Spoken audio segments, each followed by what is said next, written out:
Chers téléspectateurs, bonjour, bienvenue sur Vox Africa. Merci d'être au rendez-vous des chroniques africaines spéciales sur la République démocratique du Congo. Vous avez vu déjà la première partie du documentaire sur les chroniques africaines consacrées à la République démocratique du Congo, où on vous a parlé justement, au commencement était la force publique, de ces différentes forces de socialisation avant l'indépendance du Congo de l'époque. Il y avait bien sûr la force publique, il y avait l'Église aussi, et puis il y avait aussi le système éducatif. On s'est plus arrêté sur la question de la force publique, et on a parlé aussi notamment de la façon dont toute cette histoire s'est tramée jusqu'à l'indépendance qui a été proclamée le 30 juin 1960, et les troubles qui avaient commencé bien sûr le 4 janvier 58. Alors nous allons en parler aujourd'hui avec deux éminents invités que je reçois ici même à Bruxelles. Nous parlerons justement de l'histoire du Congo et nous parlerons aussi de l'actualité de la République démocratique du Congo à l'aune justement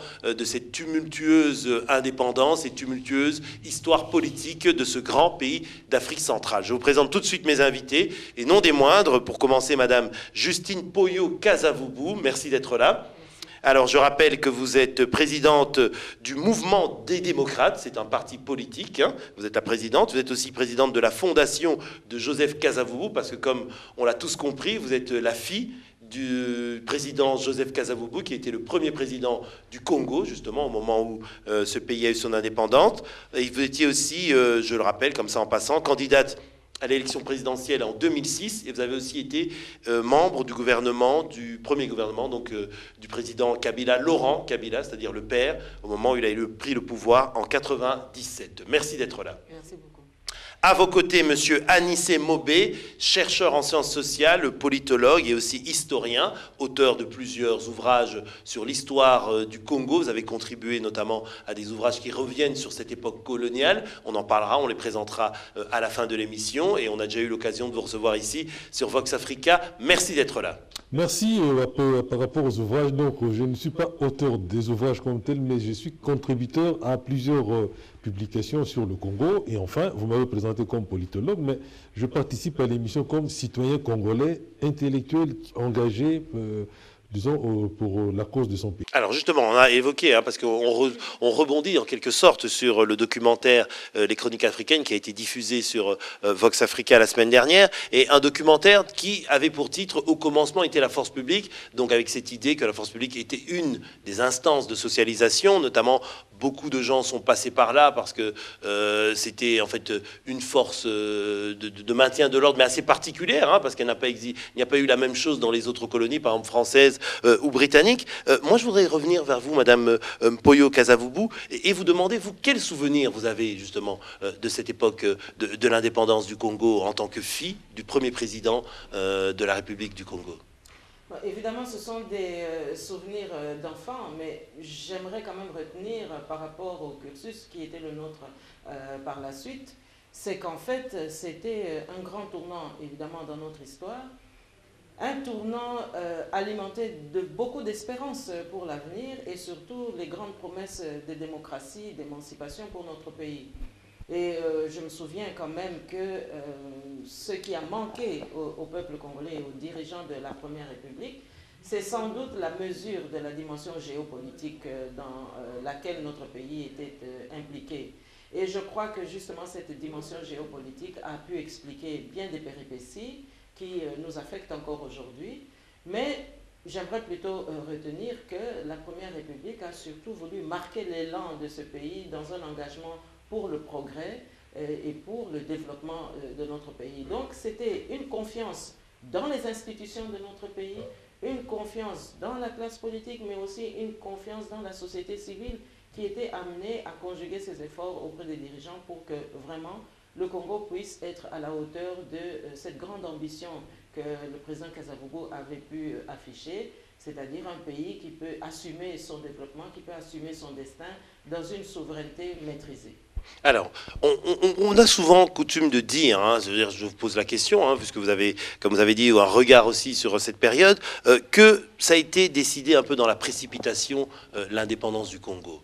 Si on remonte ça, par exemple, aux émeutes du 4 janvier 58, est-ce que c'est ça qui a tout déclenché, qui a poussé la Belgique un petit peu à précipiter les choses et à donner l'indépendance pratiquement 2 ans plus tard? Qu'est-ce que vous en pensez, vous, Anissé, qui vous êtes penché sur cette période? D'abord, c'est le 4 janvier 59. Hein. 58. Ça, c'est un. Deuxièmement, les Belges nous ont-ils donné l'indépendance? Non. Nous sommes un peuple de civilisation de l'oralité. Les paroles ont une importance capitale. Ils ne nous ont jamais donné l'indépendance, pas du tout. L'avons-nous arraché? Souvent, on reproche aux Congolais en disant oui, si vous avez tout gâché, c'est parce que les Belges ont été gentils, il n'y a pas eu... Il n'y a pas eu de lutte armée. Il y a eu d'autres pays où il y a eu une lutte armée, au Cameroun ou bien dans d'autres pays, les pays par exemple lusophones, il y a eu une guerre d'indépendance. Réellement, ils ont arraché cette indépendance, je veux dire, au prix du sang. Je ne dis pas que les Congolais n'ont pas payé, je veux dire, cher dans leur corps, hein, et dans leur chair même l'indépendance, mais il n'y a pas eu de lutte armée. C'est quand même une différence. Bon, il n'y a pas eu une lutte armée, mais heureusement, vous avez vous-même un peu répondu à ma question, à la question que vous me posez, il y a quand même eu lutte. Nous avons lutté d'une autre manière. Nous avons lutté d'abord avec notre culture. Donc, l'indépendance du Congo, ça a été aussi un problème d'ordre culturel, d'ordre intellectuel. Donc, ça, c'est un. Et puis, deuxièmement, jusqu'à la dernière minute, hein, les Belges n'ont jamais accepté que ce pays devienne réellement indépendant. Même quand ils ont accepté, quand ils ont reconnu enfin notre droit à l'autodétermination. Ils ont tout fait pour garder entre leurs mains l'essentiel, c'est-à-dire faire du Congo indépendant une néocolonie. Et les preuves sont là. Déjà, quand vous dites les émeutes du 4 janvier, non, ce n'était pas des émeutes. La violence n'était pas de notre côté. Les violences ont été du côté, notamment de la force publique que vous avez évoqué tout à l'heure. Le 4 janvier 59, lorsque le président Kassavou, président de l'Abaco, arrive à l'Imika, la place Imika, pour le meeting qui était prévu. Il se rend compte qu'il vaut mieux ne pas tenir ces meetings parce que l'administration fait savoir de tenir compte de tel ou tel règlement. Il demande aux militants, aux membres, de rentrer à la maison, que attendons la déclaration du gouvernement belge prévue le 13 janvier et que nous allons nous retrouver pour en débattre. C'est le peuple, puisqu'on a parlé de la société civile, qui refuse, considérant que ça n'est trop. On a refusé au mois de décembre au président Kassavou le droit de sortir pour aller participer à la conférence Dakar, la conférence de peuple organisée le président Nkrumah au Ghana, qui était déjà... Et deuxièmement, au moment où nous arrivons, les délégations congolaises arrivent à la table ronde. Les Belges s'arrangent pour que les délégations congolaises acceptent qu'après l'indépendance, le roi Baudouin reste chef de l'État. Il y a des Congolais qui sont prêts à accepter, mais d'autres refusent. Et ceux qui ont refusé étaient les représentants des partis qui étaient assez importants, la BACO, les MNC, qui refusent. Et enfin, la question de l'armée, puisque vous avez évoqué aussi l'armée. Là aussi, qui allait commander l'armée? Il y a toute une série, comme ça, de questions qui font que les Belges ne veulent pas réellement de l'indépendance du Congo. Et puisque vous avez... Souvent, on a beaucoup rendu hommage au roi Baudouin en disant au moins lui était pour l'indépendance puisque la déclaration du roi, les discours, le message royal a précédé la déclaration du gouvernement où le roi dit nous allons, notre ferme détermination est de conduire le Congo à l'indépendance sans précipitation, hein, sans atermoiement funeste ni précipitation inconsidérée. Finalement, nous avons eu et la précipitation inconsidérée et les atermoiements funestes. Mais en réalité, ce qu'on oublie, c'est que le roi dit ça le 13 janvier, mais au mois de septembre, il écrit à son Premier ministre Gaston Esquins une lettre où il dit, le Congo, ça fait partie du patrimoine que nous a légué Léopold II et qu'il ne faut pas les brader. Donc en réalité, l'indépendance, quand il se prononce pour l'indépendance, c'est du bout des lèvres. Il y a des puissants intérêts, notamment économiques et financiers, qui font qu'il est en pleine hésitation. Et enfin, et nous parlerons certainement de cela, l'attitude qu'il a eue par rapport à la sécession katangaise. Et surtout, au moment même de la table ronde, c'est que seront les attitudes du gouvernement belge et des autres puissants lobbies de la colonisation par rapport à notre patrimoine économique. Et j'espère qu'on aura l'occasion d'y revenir.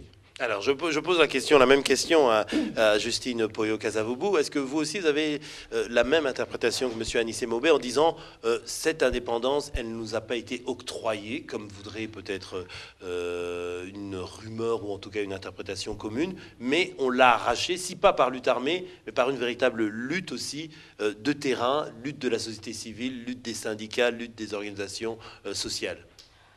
J'aimerais quand même restituer un petit peu les choses par rapport à Joseph Kasavubu. Moi, je situe la lutte de libération de notre pays à partir de 1946, parce qu'il y a quand même un discours fondateur que Kasavubu prononce à l'UNISCO, qui était l'association qui s'occupait des intérêts sociaux des Congolais, et là où il parle du droit du premier occupant. Et c'est un discours qui s'inspire du fait que pendant la colonisation, il a constaté que toute une série de concessions étaient octroyées à des étrangers, et pendant que le droit coutumier donne légitimité de droit de propriété aux ayants droit, c'est-à-dire les nationaux. Et donc cette distorsion-là l'avait beaucoup choqué, et il lui semblait que l'injustice aussi partait de là. Et donc c'est un discours fondateur qui crée la dynamique qui va l'animer par la suite pour cette lutte de l'indépendance. Et lorsque, comme l'a dit ici M. Maubé, l'ABACO est fondée par Nzezalando au début des années 50, eh bien c'est cette idéologie-là qu'il apporte pour que d'autres puissent partager ce point de vue. Et c'est comme ça que petit à petit, lorsque Kasavubu lui-même succédera à Nzezalando pour devenir président de l'ABACO, eh bien le parti va devenir simplement un parti politique, puisque l'idéologie que Kasavubu avait depuis 1946 sera acceptée par ses pairs. Et donc, petit à petit, ils vont donc animer la société congolaise pour que, effectivement, nous puissions aboutir au processus de décolonisation et donc à l'indépendance. Alors, maintenant, pour rebondir sur l'aspect des Belges, oui... L'ont-ils accordé du bout des lèvres, comme disait M. Maubé? Les Belges ne voulaient pas, en fait, accorder l'indépendance. Il suffit d'examiner de près les agissements des colons lorsque le processus de décolonisation est enclenché à partir des années 55-56, notamment par la note de Van Bilsen qui parle d'un plan de 30 ans. Mais en fait, la BACO va réagir pour dire non, il ne faut pas 30 ans pour émanciper le Congo, il faut que le Congo, qui se sent suffisamment mûr, puisse aller vers l'indépendance rapidement et immédiatement. Et donc, les Belges, oui, ne voulaient pas octroyer l'indépendance. D'ailleurs, eux n'avaient jamais imaginé qu'en 80 ans, ils allaient lâcher le Congo. La politique de la Belgique était celle de s'installer, je dirais presque ad vitam aeternam. Il suffit de voir d'ailleurs le programme de l'enseignement. L'enseignement n'était pas prévu pour que les gens s'émancipent rapidement. D'où les lacunes que nous avons constatées au moment de l'indépendance, que, tiens, il y avait à peine une université ou une deuxième université à Elisabethville. Il y avait très très peu d'intellectuels. C'est tout simplement parce que la Belgique n'avait pas idée que ce pays devait s'émanciper. Alors évidemment, lorsque nous arrivons en 60 et que la Belgique est contrainte par un contexte mondial qui pousse les pays à s'autodéterminer, il y a eu la conférence de Bandung qui a été vraiment la source d'inspiration. Eh bien, lorsqu'on arrive en 60, la Belgique, par le contexte géopolitique, est contrainte de considérer qu'effectivement, elle est obligée d'accepter que le Congo devienne indépendant. Mais, et en même temps, elle met en route une machine qui va pouvoir maintenir le Congo dans une certaine mainmise coloniale. Alors, et c'est l'instrument manqué, si j'ose dire, de la part des Congolais, c'est-à-dire la table ronde économique qui était totalement un fiasco du point de vue des Congolais, parce qu'ils n'ont pas pu mettre autour de la table des experts pour effectivement définir comment est-ce qu'on allait distribuer le portefeuille de la colonie, comment est-ce qu'on allait régler justement le fonds des investissements indigènes, etc. Et donc, cet aspect de la conquête économique, eh bien, les Congolais n'y ont pas prêté attention. Et c'est là, justement, que la Belgique a pu récupérer l'indépendance nominale, comme nous l'avons dit, pour que, justement, le système économique colonial ou néocolonial puisse perdurer. Donc, c'est vrai que... Est-ce que c'est, je veux dire, c'est là que tout s'est tramé, en quelque sorte? Je veux dire, cette mainmise de la Belgique, de l'Occident, en quelque sorte, sur les richesses minières et les richesses économiques du Congo. Mais bien sûr, c'est là, parce que, évidemment, les Congolais, ils ont surtout conscience d'abord des injustices dont ils sont victimes. Et ce sont des injustices qui se mesurent à la vie quotidienne. La ségrégation, le racisme, évidemment, mais aussi l'impossibilité de bénéficier de tous les droits comme les Blancs, etc. Donc ce sont des injustices qui les frappent dans leur chair, qui mobilisent un peu les consciences. Ils n'ont pas tellement pris toute la mesure de la dimension géostratégique des richesses dont regorge le Congo. Lesquelles richesses ont déterminé la politique et des États-Unis, la politique de l'Europe, parce qu'il ne faut quand même pas oublier que lorsque le monde libre gagne la Deuxième Guerre mondiale, c'est grâce à l'uranium du Congo. Et donc, toute cette politique géopolitique échappe à nos dirigeants.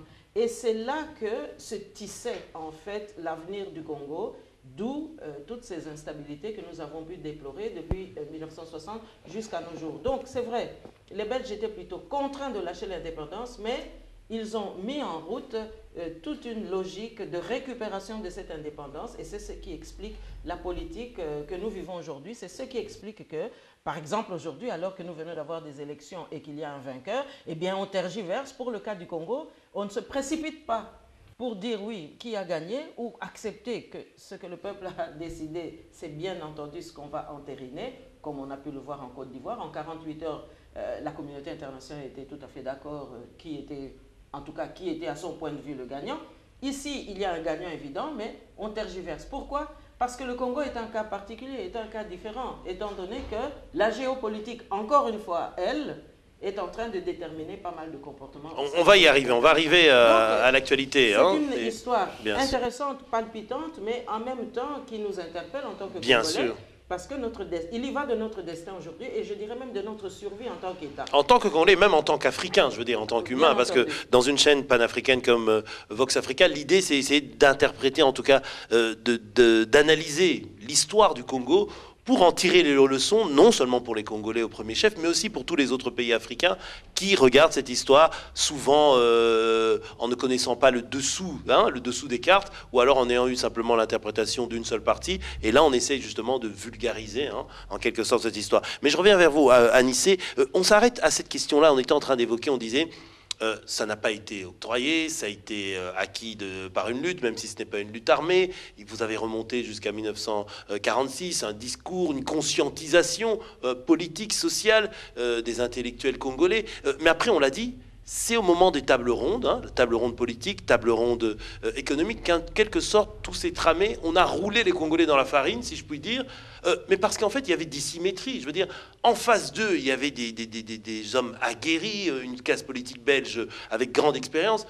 Et face à nous, il y avait qui? Il y avait les Kasavubu, les Lumumba, quelques autres hommes politiques qui n'avaient pas vraiment une véritable expérience politique. Est-ce que c'est pas pour ça, d'abord, il y avait une telle dissymétrie entre les interlocuteurs que les Congolais, je veux dire, c'était écrit dans l'histoire qu'ils allaient se faire rouler? Non. Nous ne sommes pas fait rouler. Tout simplement, nous avions eu affaire à des gens... disons, pour rester honnête et gentil, je dirais, ceux qui étaient en face de nous étaient malhonnêtes, pour être gentil. Nous, on ne s'est pas fait rouler, loin de là. Et même pour le problème économique, il faut tout de même rappeler que dans le manifeste du groupe des consciences africaines, il est clairement dit qu'il ne faut pas que les apparences nous fassent... parce que pour nous, c'est souligner que les problèmes économiques sont très importants, que sans indépendance économique, l'indépendance politique n'a pas de sens. Non, mais est-ce que les représentants du Congo à la table ronde, est-ce qu'ils avaient les capacités à négocier avec la classe politique belge? Oui.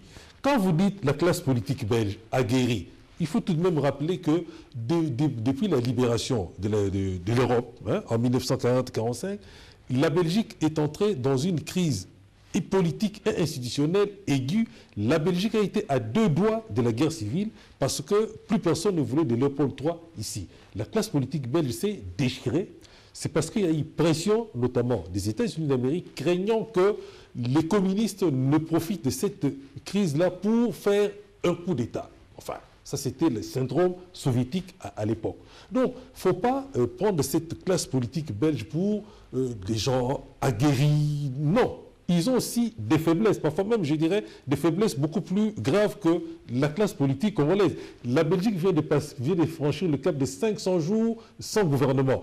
Que n'a-t-on pas écrit, que n'a-t-on pas dit ici en Belgique en 1960 lorsque nous sommes restés un an sans gouvernement parce que justement eux, ils ont poussé le président Kasavubu à démettre M. Lumumba. Nous savons aujourd'hui que les décrets, ce n'est pas le président Kasavubu qui l'a signé, les décrets ont été signés, a été rédigé ici en Belgique par M. Wigny et que les Belges ont pris des précautions pour que le journal officiel soit imprimé ici.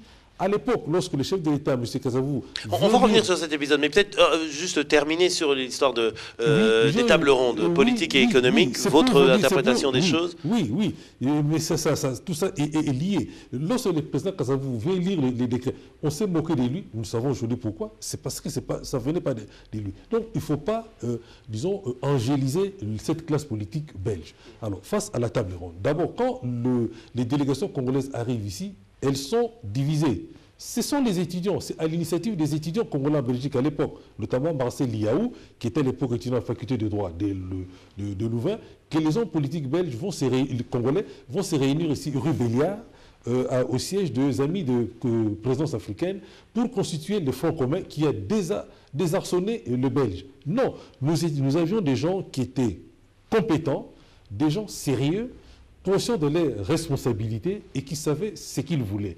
Sauf qu'ils n'avaient pas toutes les informations, notamment, mais toutes les données comptables n'étaient pas chez nous. Et d'ailleurs, les Belges... Mais ils auraient pu les exiger pour justement avoir une négociation franche et sincère. Mais si vous me demandez des choses que je ne vais pas vous donner, même si ça vous appartient, que je sais que vous n'allez vous plaindre nulle part, mais je suis en position de force. Tout simplement, si je suis malhonnête. Nous avons affaire à des gens qui n'étaient pas honnêtes.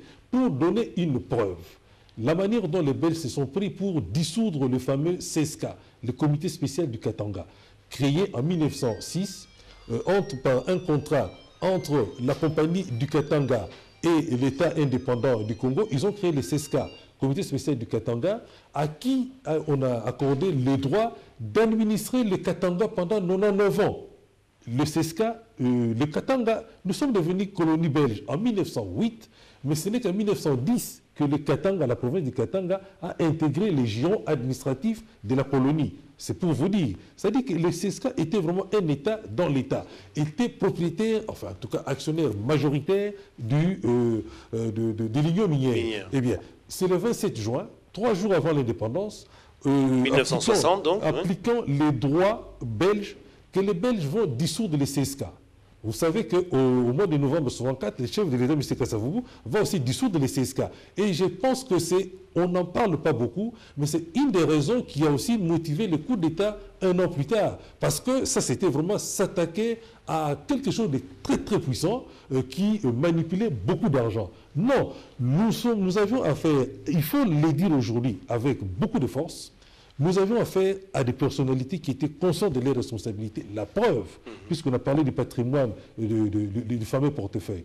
Pendant longtemps, les Belges n'ont pas voulu négocier avec nous des portefeuilles. Ce n'est qu'en 1963, c'est-à-dire après que la sécession katangese eut été jugulée, c'est-à-dire qu'ils aient eu le temps de mettre à l'abri pas mal d'intérêts, pas mal de documents, qu'ils acceptent finalement de discuter avec le gouvernement congolais. C'était M. Adoula, et il faut lui rendre hommage. Adoula a tapé du poing sur la table pour que M. Théo Lefebvre, qui était Premier ministre belge, accepte enfin que le portefeuille appartenait au Congo. Jusqu'en 1963, les Belges refusaient d'accepter que le portefeuille nous revienne. Ça valait quand même plus de entre 35 et 37 milliards de francs belges de l'époque. Non, nous avions affaire, il faut le dire aujourd'hui avec beaucoup de force, nous avions affaire à des gens sérieux, compétents, sauf que effectivement, ils n'avaient pas été suffisamment préparés, non pas parce qu'ils ne voulaient pas être préparés, mais parce que le contexte, les logiques de la colonisation étaient telles que ce n'était jamais prévu pour les Belges qu'on puisse accéder à l'indépendance. C'est pour cela qu'ils n'avaient pas toutes les données pour négocier en position de force. Alors, avançons. Donc, on a parlé de la table ronde, ça, on avance, on arrive au 30 juin 60, ce fameux jour historique de l'indépendance du Congo. Et alors, c'est le fameux jour où il y a le discours de Lumumba. Un discours qui dit aussi, qui a scellé en quelque sorte sa mort ce jour-là, parce que c'était pas le discours prévu. Le président Kasavubu avait fait, je pense, une allocution qui était en quelque sorte qui arrondissait les angles, et lui a fait un discours qui a été vraiment, qui est rentré dedans et qui a remis sur le devant de la table toutes les brimades, toutes les vexations dont les Congolais avaient été victimes. Est-ce qu'à ce moment-là, il n'y a pas eu, si vous voulez, une stratégie commune qui était menée par Kasavubu et Lumumba, une répartition des rôles, où chacun a voulu agir en solo?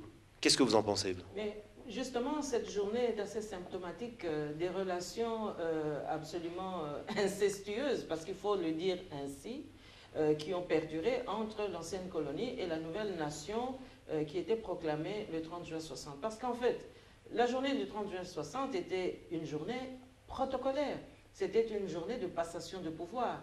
Et donc, à l'origine du discours de Lumumba, d'ailleurs il s'en est vanté, il y a un Belge tout de même, Jean Van Lierde.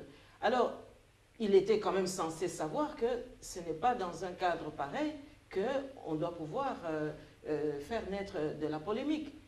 En fait, le roi Baudouin venait, comme chef de l'État de la Belgique, remettre les clés à Joseph Kasavubu, nouveau chef de l'État de la République du Congo. Les deux chefs d'État ont prononcé des discours. Protocolairement, ça devait s'arrêter là. Mais Jean Van Lierde et d'autres ont attisé la soif dans le camp de Lumumba pour qu'il puisse aussi prononcer le discours. Et vous verrez quand même qu'il y a une distorsion. Parce que s'il fallait suivre alors l'équité protocolaire, il eût fallu alors que M. Gaston Esquens, Premier ministre belge, puisse aussi à son tour prononcer un discours pour qu'il y ait parité de part et d'autre. Or, il y a juste le discours de Lumumba qui, effectivement, donne prétexte ensuite aux Belges. Alors, il faut aussi s'interroger, ce Belge-là, l'a-t-il fait exprès? Ou bien, comme on l'a dit tout à l'heure, comme la Belgique ne voulait pas octroyer l'indépendance, il fallait déjà miner le terrain à tous les niveaux et utiliser les Belges qui se situaient dans les circuits de notre pouvoir à tous les niveaux pour que chacun, à sa manière, mette le feu là où il peut, afin que le Congo devienne ingouvernable. Donc c'est là aussi... En quelque sorte, si je comprends bien ce que vous dites, vous dites peut-être, vous soupçonnez peut-être un coup monté de la part de l'entourage de Lumumba, des conseillers belges de Lumumba, ou en tout cas, vous pointez du doigt l'irresponsabilité de Lumumba alors. Parce que même si ce qu'il a dit est vrai, mais peut-être que ce n'était pas ce jour-là qu'il pouvait le dire sans que ça lui coûte la vie. Or, on l'a poussé à prononcer ce discours ce jour-là, en sachant très bien que ça pouvait offenser le roi des Belges et que ça pouvait offenser peut-être quelques bonnes consciences qui considéraient que ce jour-là, c'était quand même un jour où chacun devait être, disons, en paix avec lui-même. Donc, il faut s'interroger, quel était l'intérêt d'allumer le feu, de pousser Lumumba à prononcer son discours à ce moment-là, alors que ça aurait très bien pu avoir lieu un peu plus tard. Donc, c'est là parce que, personnellement, la journée était symbolique. Il fallait marquer le symbole. Était très symbolique. Et donc, c'est là aussi qu'il faut comprendre que nos relations avec la Belgique, nous devons aussi aujourd'hui nous interroger. Et Lumumba et Kasavubu ne s'étaient pas concertés pour ce discours-là. Ah non, non, notre père ne savait pas qu'il allait prononcer le discours. Et d'ailleurs, lorsqu'on regarde dans l'échelonnement de la journée, on se rend bien compte que c'est un peu une surprise. Hein? Le président de l'Assemblée à l'époque, M. Kassongo, lui, pouvait peut-être savoir quelque chose, ou en tout cas, il lui aurait été dit qu'il n'intervienne pas. Donc c'est quand même un petit peu une surprise lorsque Lumumba prononce son discours. Donc moi je crois qu'il y a une responsabilité certainement dans le camp de l'entourage et notamment les conseillers belges qui étaient autour de Lumumba, qui eux devaient maîtriser tout de même le protocole et savoir qu'ils ne sayaient pas qu'un tel discours fut prononcé ce jour-là, en tout cas pas à ce moment-là. Alors voilà, donc... c'est là aussi qu'il faut se rendre compte que, du point de vue d'une certaine Belgique, eh bien, le Congo continue à leur appartenir. Donc, c'est eux qui pouvaient, à tout moment, décider de ce qu'on peut faire, comment on peut bousculer l'ordre des choses et comment est-ce qu'on peut aussi défaire l'ordre des choses. Et là, je crois que nous ne sommes pas encore guéris de cette situation, de cette perception. Il suffit de regarder ce qui se passe aujourd'hui. Et en tous les cas, par rapport aux guerres que nous avons eues, entre 1997 et aujourd'hui. Parce qu'il n'y a qu'au Congo où la Belgique, dans sa bonne conscience de donneur de leçons, peut accepter que l'inacceptable soit toléré, que l'indéfendable soit admis, notamment que des seigneurs de guerre puissent gouverner pendant que des pacifistes et des hommes politiques sont mis à l'écart. Donc, Je crois qu'aujourd'hui, l'interrogation principale pour nous, la préoccupation principale pour que l'avenir de nos enfants soit sauvegardé, c'est qu'on puisse avoir le courage de nous interroger quel est le contenu que nous donnons à notre souveraineté nationale et surtout, quel est le rôle que la Belgique doit cesser de jouer pour qu'effectivement ces relations deviennent tout à fait normales. La Belgique et d'autres. Visiblement, La Belgique et d'autres. Il y a un déséquilibre dans l'interprétation de notre souveraineté. On va y revenir, hein. On verra à la période actuelle, mais on veut s'arrêter sur quelques moments, hein, moments assez importants hein, de l'histoire du Congo, comment tout ça a évolué. Alors moi je reviens sur ce 30 juin 60 avec vous, Anissé, donc jour de l'indépendance, journée protocolaire, comme l'a dit Madame Kasavubu, pas de concertation entre le président élu, désigné, Joseph Kasavubu, le Premier ministre Lumumba. Lumumba fait un discours incendiaire, on peut dire, qui met, je veux dire, sur le devant de la table, je veux dire, toutes les critiques, en quelque sorte, de la colonisation, qui froisse, qui vexe, en quelque sorte, la Belgique et le roi Baudouin en particulier, et qui scelle peut-être le sort de la personne même, Patrice Lumumba. Oui, journée protocolaire, et vous avez dit journée pleine de symboles. Vous savez qu'au moment où le roi quitte le Parlement pour aller assister au défilé, il y a un Congolais qui lui arrache son sabre. Son sabre, exactement. Je ne sais pas si ce Congolais était aussi conseillé par un Belge hein, pour arracher le sabre au roi. Bonne question. Il faudrait qu'on fasse une enquête. Non. Le discours du Premier ministre Lumumba, mais ce n'est pas le seul discours, il y a eu aussi les discours du roi. Et souvent, on parle très peu du discours du roi Baudouin.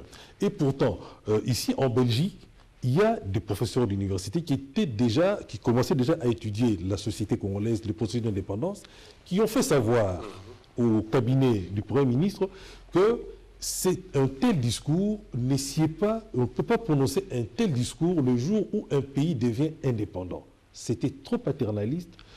Le roi Baudouin n'a pas du tout rendu hommage, par exemple. C'est comme si la réussite économique, entre guillemets, du Congo n'était que l'affaire de Belges, que les Belges ont tout apporté, que nous n'avons aucune part de responsabilité dans cette réussite économique-là. Non, ce sont les travailleurs congolais qui ont été les artisans de cette réussite économique. En trompe-l'œil, puisque nous n'étions pas bénéficiaires de cette réussite économique. Et que dire de millions et des millions de morts congolais dans les deux guerres mondiales?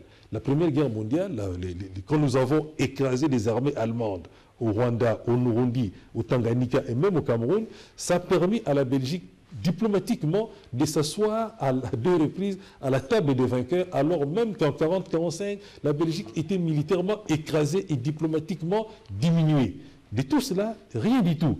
Et donc, vous comprenez dès lors que, et surtout que cet hommage au roi Léopold II, alors même qu'ici en Belgique, déjà depuis très longtemps... La figure de Léopold II était controversée. Il y avait très controversée. Il faut relire les discours des parlementaires belges en 1908, au moment de la reprise, comme on dit. D'ailleurs, certains disent la reprise, d'autres disent cession. C'est comme si nous étions un bien privé que quelqu'un cède comme ça à un autre. Donc tout cela pose des questions. Et les discours du Premier ministre Lumumba, il s'adresse aux Congolais.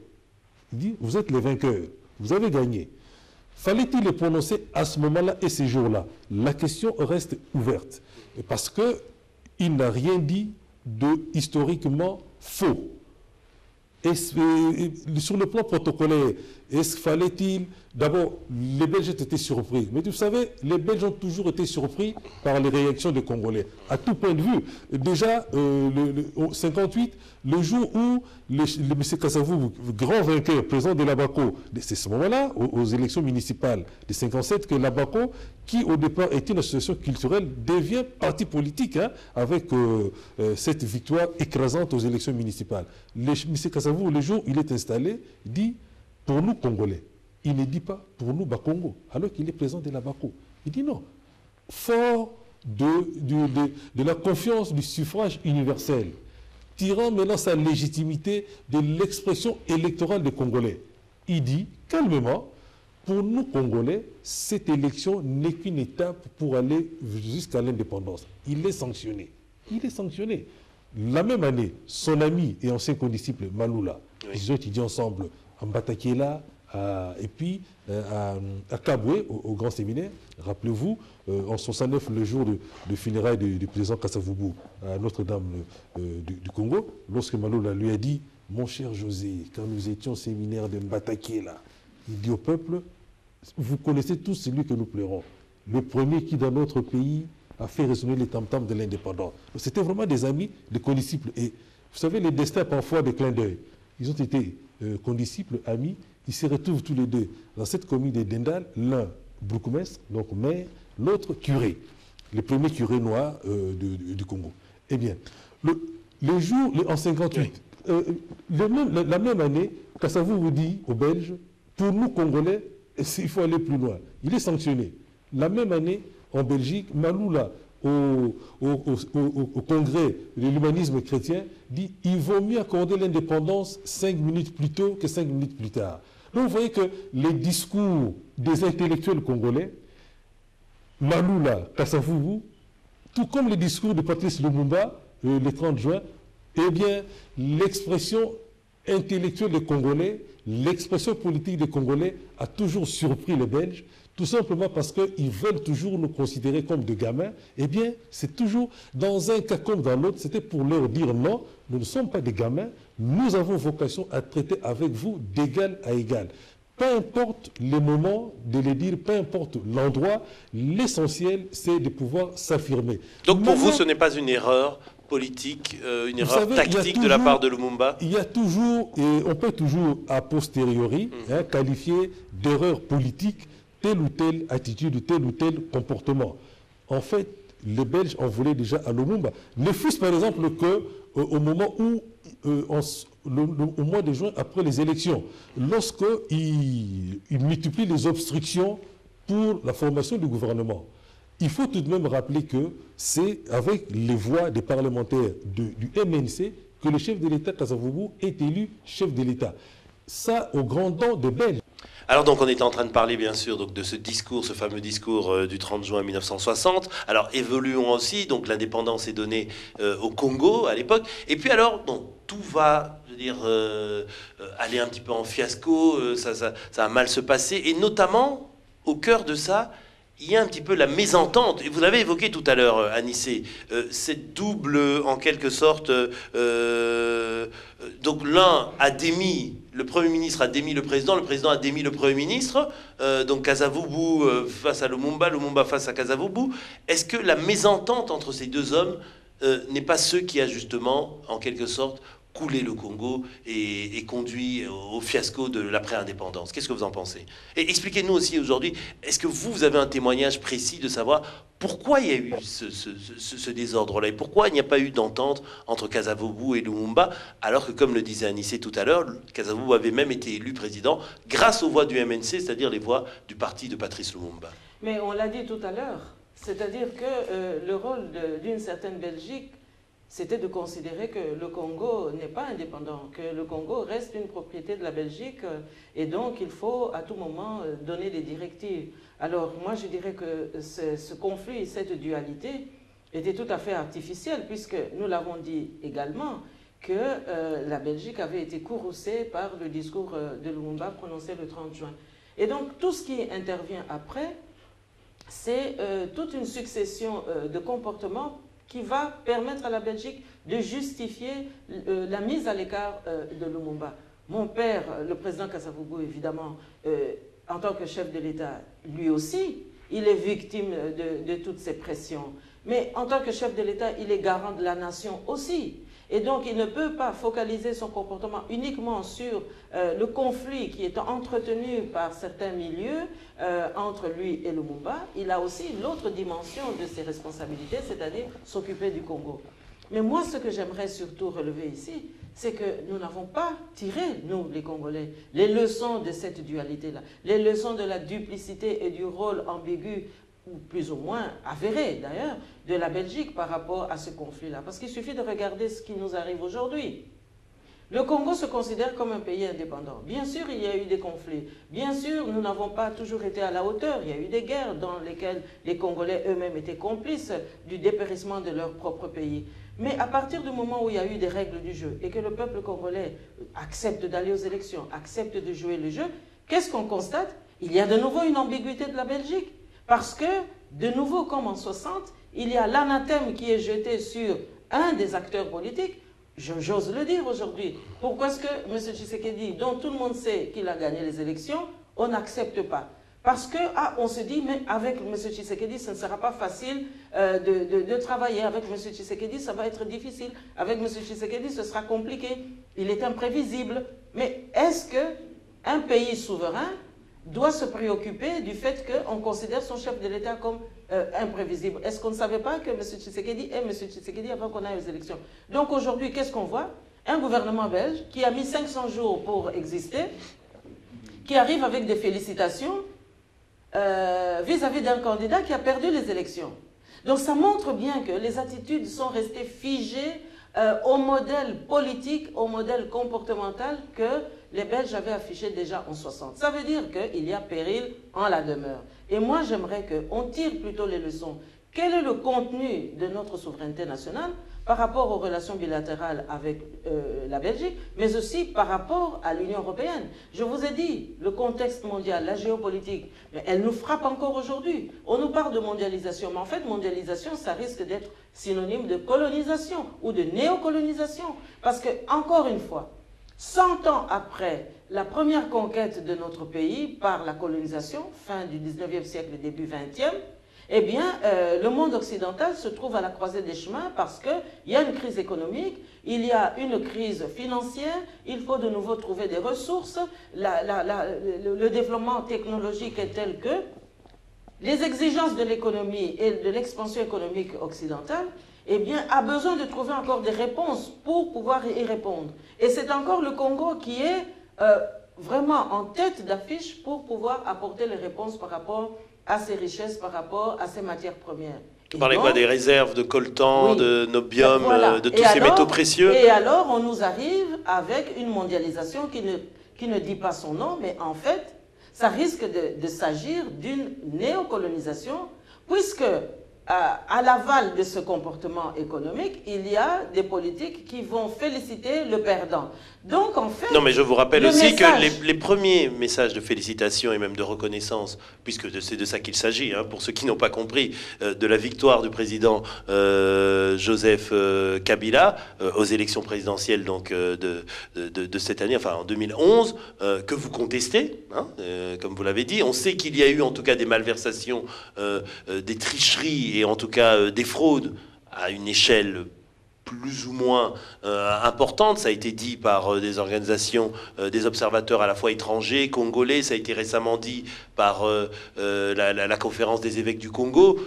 Mais seulement la question que je voulais vous dire, ce sont quand même les pères africains du président Kabila qui ont été les premiers à le reconnaître. Donc avant de jeter la pierre à l'Occident, il faut aussi voir par les voisins, parce que les premiers à le reconnaître, c'est l'Ouganda, le Burundi, le Congo, la Tanzanie, l'Afrique du Sud. C'est eux qui ont reconnu la victoire de Kabila. La souveraineté s'est exprimée immédiatement après. Le peuple congolais s'est manifesté, s'est levé comme un seul homme. Et les mêmes, dites-vous, qui ont reconnu, étaient aussi brillamment absents lorsque leur champion, dirions-nous comme cela, a prêté serment. Donc ça veut bien dire qu'il s'est passé quelque chose entre le verdict du 28 novembre et cette fameuse prestation de serment, et qui explique que justement ceux qui se sont précipités à dire « Ah oui, nous avons un candidat qui a gagné au Congo », eh bien ces chefs d'État étaient absents vers la mi-décembre ou fin décembre pour la prestation de serment dont vous parlez. Moi, ce que je voudrais dire ici, c'est qu'en fait le Congo aujourd'hui a pris conscience que c'est son destin. Les 100 prochaines années, je vous le dis, sont en train de se jouer maintenant. Autrement dit, aujourd'hui, la vérité des urnes, c'est cette vérité-là qui va conditionner la vie de nos enfants et de nos petits-enfants. Donc ce n'est pas une mince affaire.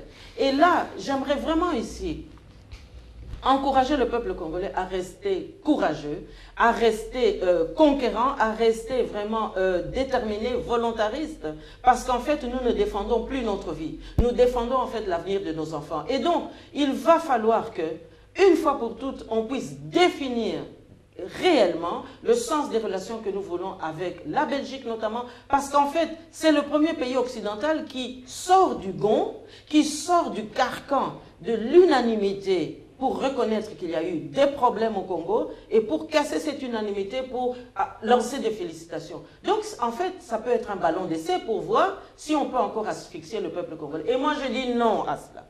Je dis non à cela et je dis que nous voulons bien continuer à collaborer avec tous les pays d'Europe, mais il faudra quand même qu'on puisse commencer enfin à respecter le peuple congolais. Et donc, moi, je dis que ces félicitations-là sont malvenues et en tous les cas, le peuple congolais va continuer à se lever comme un seul homme pour se battre, pour sa vérité. On va revenir dessus, notamment avec les violences qui ont eu lieu en Occident.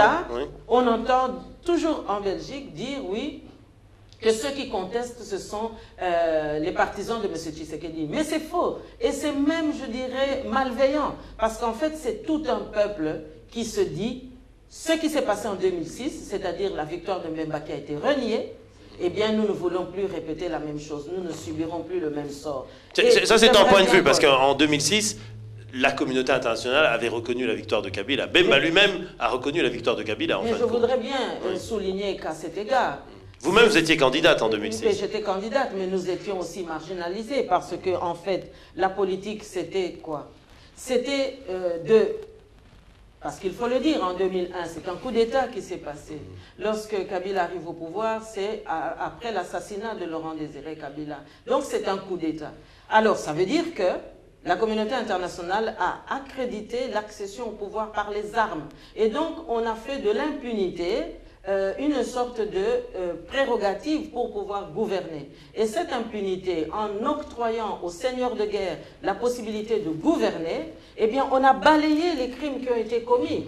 Et ce qui fait que, une fois... Quand vous dites les seigneurs de guerre, vous pensez à qui? Mais c'est-à-dire que nous avons eu une rébellion après la chute de Mobutu qui a permis une première phase à Laurent Désiré Kabila d'arriver au pouvoir, mais lorsque celui-ci est assassiné, eh bien, ce sont les mêmes tenants, la formule du 1+4 rébellions qui ont gouverné et qui ont mis sur les fonds bâtissements le système 1+4, c'est-à-dire un président et 4 vice-présidents. Mais vous verrez bien que les 4 vice-présidents, eh bien, ce sont des seigneurs de guerre, ou en tout cas leurs mandataires. Et l'opposition pacifique, démocratique a été marginalisée. Donc ça veut dire que on a fait de l'impunité des seigneurs de guerre, en fait, une qualité, une qualification pour exercer le pouvoir. Et une fois arrivés au pouvoir, ils ont bénéficié de l'immunité. Cette immunité leur a donné une sorte de légitimité qui va aboutir en 2006 à la reconnaissance d'une des parties. Mais en fait, c'est toujours la logique de la reconnaissance de l'accession au pouvoir par les armes qu'on a accrédité en 2006. Et donc, moi, je dis qu'aujourd'hui, le peuple qui a, entre 2006 et 2011, a pris beaucoup de leçons.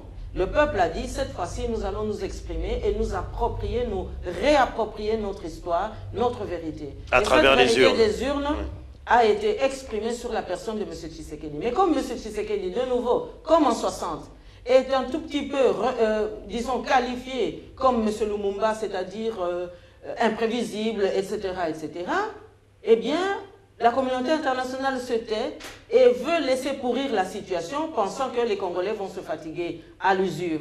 Et donc c'est ça dont il est question. Est-ce que le Congo s'appartient? Est-ce que le Congo est libre de se définir? Est-ce que le Congo peut enfin penser au développement des siens? Donc c'est de cela qu'il s'agit. C'est aux Congolais de décider.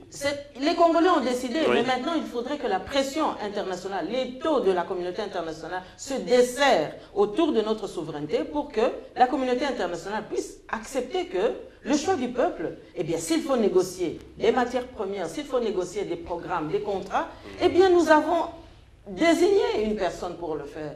Pourquoi n'accepte-t-elle pas la vérité du peuple congolais? C'est ça la question pour moi. On va revenir là-dessus. C'est l'avenir de nos enfants. Ce n'est pas l'avenir des politiciens d'aujourd'hui. Et je crois que je dois féliciter notre peuple de l'avoir compris. Et si on croit que par l'usure, on va avoir le peuple congolais, eh bien, ils seront surpris, comme l'a dit M. Mobé tout à l'heure, les Belges dont l'expertise est surannée aujourd'hui. On l'a bien compris. Anissé Mobé, justement, les atermoiements aujourd'hui de la politique congolaise, ce problème, en tout cas, cette impasse en quelque sorte politique après les élections du 28 novembre 2011. Une victoire du président Joseph Kabila contestée, remis en cause, hein, comme je l'ai dit, à la fois par ceux qui ont observé le déroulement du processus électoral. En tout cas, ils ont mis en doute la crédibilité de ce processus électoral. Et on en parlait tout à l'heure de la mésentente, du conflit entre Kasavubu et Lumumba. Je veux dire, est-ce qu'on peut justement tracer une sorte de ligne et voir que c'est toujours le même problème? C'est ce que Mme Kasavubu vient de dire. Elle dit le conflit entre Lumumba et Kasavubu, qui avait été attisé sans doute par l'étranger, c'est la même chose qui se joue encore actuellement aujourd'hui, c'est-à-dire au moment où les Congolais veulent prendre en main leur destin, veulent prendre en compte leur souveraineté, de nouveau, ils sont le jeu de sous-main de la part de la communauté internationale. Vous le pensez aussi? Bon, d'abord, il faut revenir sur le conflit. Le fameux conflit, surtout les chefs d'État, puisque vous avez interrompu madame en disant oui, mais vous... Non, parce qu'elle pointait du doigt l'Occident en disant l'Occident reconnaît la victoire du président Joseph Kabila. Je dis, mais les premiers à l'avoir reconnu, ce sont les pays africains. Mais vous n'avez pas désigné qui sont ces pays qui ont reconnu. Ce sont ceux qui sont militairement intervenus chez nous depuis 96-97, c'est-à-dire ceux qui ont permis à ceux qui sont au pouvoir aujourd'hui de pouvoir pénétrer, de pouvoir entrer dans les champs politiques par les interventions militaires. Pas tous. Il y avait la RCA, par exemple, la République centrafricaine. Ils sont quand même intervenus. Il n'y a pas de militaires centrafricains au Congo. Parmi ceux qui ont chaleureusement félicité. L'Ouganda en premier, la Tanzanie. Le Rwanda, et puis l'Ouganda, et subsidiairement l'Afrique du Sud, et puis l'Angola. C'est-à-dire des pays qui entretiennent des troupes chez nous. C'est-à-dire c'est grâce à ces interventions militaires que beaucoup ont pu pénétrer dans les champs politiques. Ce qui n'a pas été le cas ni de M. Kasavubu, ni de M. Lumumba, ni de M. Adoula, donc au moins trois de grandes personnalités de 1960 qui sont entrées dans les champs politiques parce qu'ils ont commencé par labourer les champs culturels et puis ont été élus.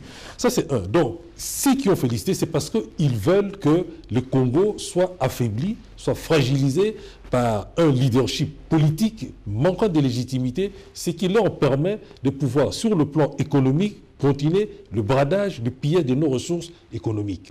Et donc ça, c'est un point très très important qu'il faut absolument souligner. Maintenant, par rapport aux Belges, je crains hélas que, d'abord, nous ne sommes plus, le peuple congolais, comme l'a souligné madame, nous ne sommes plus des jouets. Les gens ont bien compris que quels sont les véritables enjeux de ce qui se joue aujourd'hui, aussi bien ceux qui sont au Congo, au pays, que ceux qui sont à l'étranger. Il reste maintenant, ce n'est pas pour rien que j'ai beaucoup insisté sur le rôle des intellectuels, c'est maintenant aux intellectuels qu'il appartient de pouvoir rationaliser toutes ces réactions, toutes ces expressions politiques des Congolais, de telle sorte que, puisque nous sommes un pays qui est un gisement, non seulement des ressources minières, mais un gisement de compétences scientifiques, un gisement de ressources culturelles, humaines et intellectuelles, il faut maintenant en faire des atouts. Je vous prends au mot, monsieur Anissé. Non, mais je vous prends au mot et je dis, c'est vrai, mais on n'a pas beaucoup vu les intellectuels. Sur Vox Africain, on leur donne la parole de temps en temps, voilà pourquoi on vous invite, vous et d'autres. Mais ceux qu'on a surtout vus, ce sont ceux qu'on appelle les combattants, ceux qui ont manifesté, cassé à Bruxelles, à Paris, à Londres et en Afrique du Sud. C'est ceux qu'on a vus. Mais où étaient les intellectuels, justement? Ceux qui pouvaient rationaliser ce discours. Les Congolais, ce ne sont pas les Congolais qui cassent. Ce sont les étrangers qui viennent casser le Congo, chez nous, au point que nous sommes marginalisés dans notre propre pays. Ce sont ceux-là qui cassent. Ce sont les Congolais qui sont victimes de violences, notamment les femmes au nord Kivu là-bas, alors même que Kabila, soi-disant, a été élu comme faiseur de paix. En réalité, c'est archi faux. Maintenant, le problème des intellectuels, il faudrait peut-être... on en fera une autre émission, mais c'est simplement... je prenais le rôle des intellectuels. Ouais. Ce que je voulais souligner, c'est que pour nous, on ne doit pas perdre de vue les véritables enjeux des élections de l'année dernière, qui est arrivé quand même 50 ans après la formation du gouvernement de Cyril Adoula. Et c'est important pour nous, parce que les Belges ont tout fait pour nous casser à partir du 5 septembre, quand ils ont poussé le président Kasavubu à démettre Lumumba. Et il faut aussi se demander qui était derrière Lumumba pour se précipiter à la radio et à son tour démettre le président Kasavubu, et qui était derrière pour que 15 jours après Mobutu fasse son coup d'État. alors qu'il venait d'être nommé chef d'état-major dans des conditions assez obscures. Parce que lorsque l'armée s'est mutine le 5 juillet, le 8 juillet, le chef de l'État convoque une réunion du Conseil des ministres extraordinaire au camp militaire, à l'époque quand Léopold est devenu camp Kokolo. Justin Kokolo, qui était adjudant, a été nommé le commandant du camp avec les gars des lieutenants-colonels. C'est le soir que nous apprenons que Mobutu est nommé chef d'état-major avec les gars des colonels, alors qu'il est civil depuis 1957. Dans quelles circonstances exactes a-t-il été nommé chef d'état-major? À partir de là, effectivement, non pas un simple fil conducteur, mais il y a comme ça, nous assistons à un recyclage. À chaque fois que nous ressaisissons, comme en 61 au congrès, au conclave de l'Ovanium, chaque fois que nous ressaisissons pour aller de l'avant, c'est comme s'il y a comme ça, toute une stratégie pour casser cet élan. Nous nous sommes ressaisis en 65 avec les élections, ça a été cassé aussi. Puisque, comment expliquer que le chef de l'État, Kassavou et M. Tchombe, n'aient pas pu trouver un terrain d'entente alors qu'ils venaient de gouverner depuis au moins 15 mois. Et puis, la conférence nationale souveraine, pareil, nous nous sommes ressaisis, mais c'est plutôt une solution militaire venant de l'étranger qui a été privilégiée pour...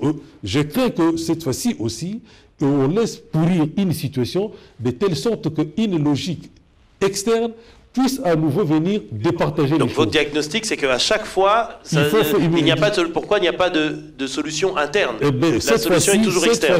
Cette fois-ci, il faut faire preuve de beaucoup d'intelligence, de telle sorte que nous puissions sortir par les hauts de ces impasses, de ces pièges dans lesquels on voudrait nous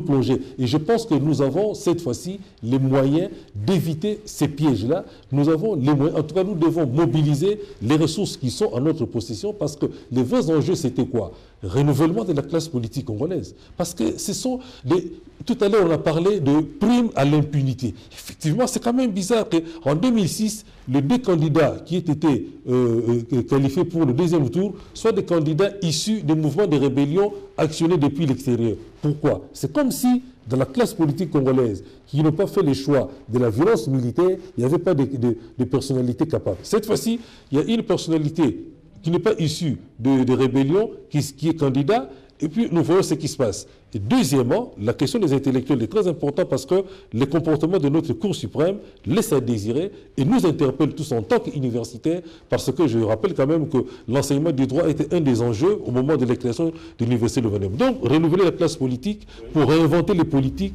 de telle sorte que nous puissions soustraire la gestion de nos ressources économiques de la mainmise étrangère pour cette fois-ci les affecter au développement du Congo, parce qu'il faut reconstruire ces pays et nous en avons les moyens. Un défi de taille aussi, donc on l'a dit, hein, Madame Kasavubu.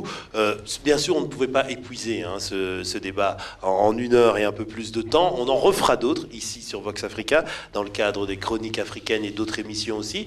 Mais je vous remercie d'avoir participé à cette émission. On va présenter bien sûr ces 2 ouvrages auxquels vous avez participé, Monsieur Anissé Mobé. Le premier, c'est Aspect de la culture à l'époque coloniale en Afrique centrale. Peut-être un mot sur cet ouvrage? Mais c'est édité, c'est fait ici en Belgique par la collection congolaise au ministère de la Culture de la Communauté française de Belgique, mais édité chez l'Harmattan Paris. Ma contribution portait sur les intellectualités étudiantines congolaises, où je fais le point sur les engagements intellectuels du mouvement étudiant Congo, qu'il s'agisse de l'UGEC ou de l'AGL, l'Association Générale des étudiants de l'Ovanium, créée en 61 au mois de mai et au mois de juillet et au mois d'août. Nos parents se sont rendus compte que puisque nos enfants sont capables de se réunir, et pourquoi pas nous, ils sont venus à l'Ovanium, à l'université, chercher l'inspiration pour former le gouvernement de M. Cyril Adoula à l'unanimité. Très bien. Alors, autre ouvrage, c'est l'année francophone internationale 2011-2012. Oui, et là, ma contribution porte sur une exposition qui a eu lieu au musée de l'armée ici à Bruxelles sur la force publique, puisque vous avez évoqué la force publique. Et alors, vous aussi, vous avez un bouquin qui est, qui est sorti, là. Vous pouvez nous rappeler le titre, on l'insérera l'image. Ça s'appelle comment? Et si Kennedy était mort pour l'Afrique, en fait, il s'agit des dédicaces que le président Kennedy avait adressées à Joseph Kasavubu et qui définissait en fait le rapport de force dans un monde beaucoup plus juste tel que Kennedy le souhaitait. Eh bien, on reviendra là-dessus et on en parlera. Il faut dire que Kennedy a hérité d'un cadeau empoisonné pour ce qui concerne le Congo, parce que le chef de M. Lumumba a été assassiné quelques jours après son arrivée au pouvoir, mais en réalité, c'est le gouvernement Esnoer qui a tout manigancé. Et donc, ça a été et pour lui, ça a été très difficile. Et on sait le rôle qu'il a joué pour essayer de sortir le Congo un peu de l'impasse. Parce que c'est les États-Unis, ce sont les États-Unis qui ont supporté les gros du fardeau financier de l'intervention de l'ONU au Congo à l'époque. Exactement, on reviendra là-dessus bien sûr, l'histoire du Congo, une histoire qui appelle beaucoup de commentaires et beaucoup d'interprétations. Je vous remercie encore tous les deux d'avoir été ici. Madame Justine Poyo Kasavubu, je rappelle, vous êtes non seulement la fille du premier président du Congo, mais aussi présidente du mouvement des démocrates et présidente de la fondation Joseph Kasavubu. Et surtout qu'il a déjà écrit des livres sur le président Kasavubu. Bien sûr. C'est important parce que rares sont les Congolais qui écrivent sur l'histoire du Congo. Ça, c'est fort dommage. Des gens qui ont occupé des hautes fonctions, mais qui répugnent à écrire. Ça, donc, ça, nous avons là un témoignage de première main, donc un témoignage vu du point de vue familial, mais souvent, il faut parfois de tels témoignages pour recomposer l'image réelle d'une personnalité politique. Bien sûr, ça nous aide. Et alors vous, monsieur Anissé Mobé, je rappelle, donc chercheur en sciences sociales et citoyen congolais. Exactement. Merci à vous, chers téléspectateurs, pour votre fidélité à Vox Africa. C'était donc le débat des chroniques africaines. On se retrouve prochainement sur cette même chaîne. À bientôt, au revoir.